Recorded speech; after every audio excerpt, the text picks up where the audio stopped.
ಮಹಾನ್ ಪರಾಕ್ರಮಿ ದುರ್ಯೋಧನ ಆತ್ಮಹತ್ಯೆ ಮಾಡಿಕೊಳ್ಳಲು ಯತ್ನಿಸಿದ್ದೇಕೆ?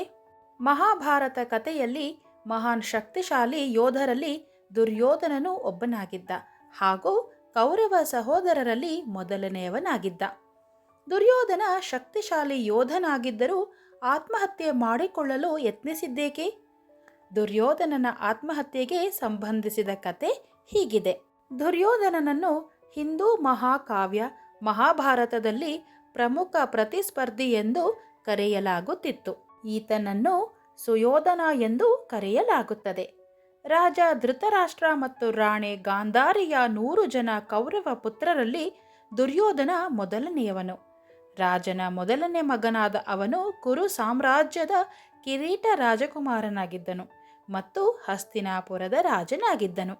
ಮಹಾಭಾರತ ಯುದ್ಧದ 18ನೇ ದಿನದಂದು ಭೀಮನಿಂದ ಕೊಲ್ಲಲ್ಪಟ್ಟನು. ಮಹಾನ್ ಪರಾಕ್ರಮಿಯಾದ ದುರ್ಯೋಧನನು ಮಹಾಭಾರತ ಯುದ್ಧ ನಡೆಯುವ ಮೊದಲು ಆತ್ಮಹತ್ಯೆ ಮಾಡಿಕೊಳ್ಳಲು ಯತ್ನಿಸಿದ್ದಾನೆಂದರೆ ನಂಬಲು ಸಾಧ್ಯವೇ? ಪಾಂಡವರು ವನವಾಸದಲ್ಲಿದ್ದ ಸಮಯದಲ್ಲಿ ದ್ವೈತ ವನದಲ್ಲಿ ತಂಗಿದ್ದರು.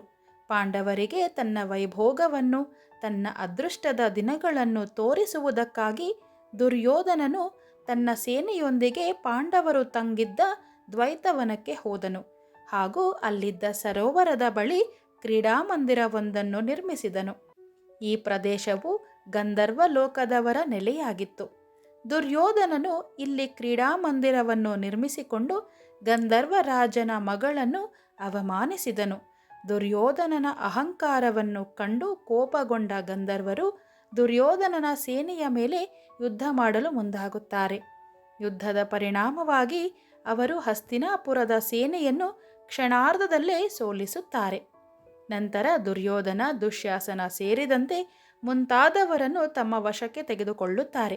ದುರ್ಯೋಧನನ ಸ್ಥಿತಿಯನ್ನು ನೋಡಲಾಗದೆ ಪಾಂಡವರು ಹೋಗಿ ದುರ್ಯೋಧನನನ್ನು ಗಂಧರ್ವರಿಂದ ಮುಕ್ತಗೊಳಿಸುತ್ತಾರೆ. ನಾನು ಪಾಂಡವರಿಗೆ ಅವಮಾನ ಮಾಡಲೆಂದು ಇಲ್ಲಿಗೆ ಬಂದರೆ ತನಗೇ ಅವಮಾನವಾಯಿತಲ್ಲ ಎಂದು ದುಃಖಿತನಾದ ದುರ್ಯೋಧನನು ಆತ್ಮಹತ್ಯೆ ಮಾಡಿಕೊಳ್ಳಲು ಯತ್ನಿಸುತ್ತಾನೆ. ಇದರಿಂದಾಗಿ ದುರ್ಯೋಧನನು ನೀರು ಮತ್ತು ಆಹಾರವನ್ನು ತ್ಯಜಿಸಿ ಕಾಡಿನಲ್ಲಿ ವಾಸಿಸಲು ಪ್ರಾರಂಭಿಸುತ್ತಾನೆ.